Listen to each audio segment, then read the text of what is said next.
بسم اللہ الرحمن الرحیم۔ اللہ کے نام سے شروع جو بڑا مہربان نہایت رحم والا ہے۔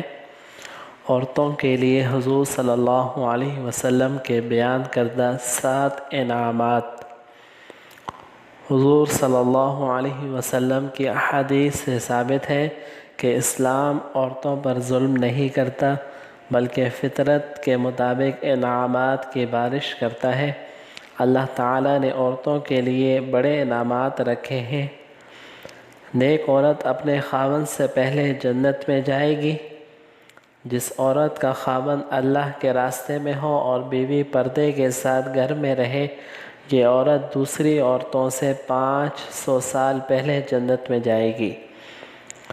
جب کسی عورت کا بچہ پیدا ہو جائے تو اس کے لیے 70 سال کی نماز اور روزوں کا ثواب لکھا جاتا ہے، اور بچہ پیدا ہونے میں جو تکلیف ہوتی ہے، ہر رگ کے درد پر ایک حج کا ثواب ملتا ہے۔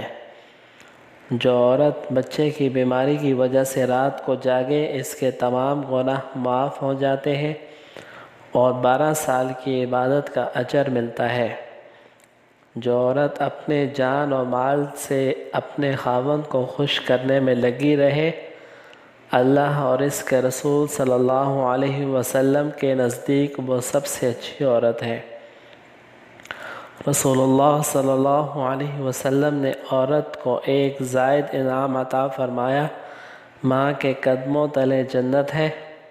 حضرت ابو ہریرہ رضی اللہ تعالیٰ عنہ فرماتے ہیں کہ حضور صلی اللہ علیہ وسلم نے فرمایا، ایمان میں کامل ترین وہ شخص ہے جو سب سے زیادہ با اخلاق ہو، اور تم میں سے سب سے بہتر وہ ہے جو اپنی عورت کے لیے بہتر ہو۔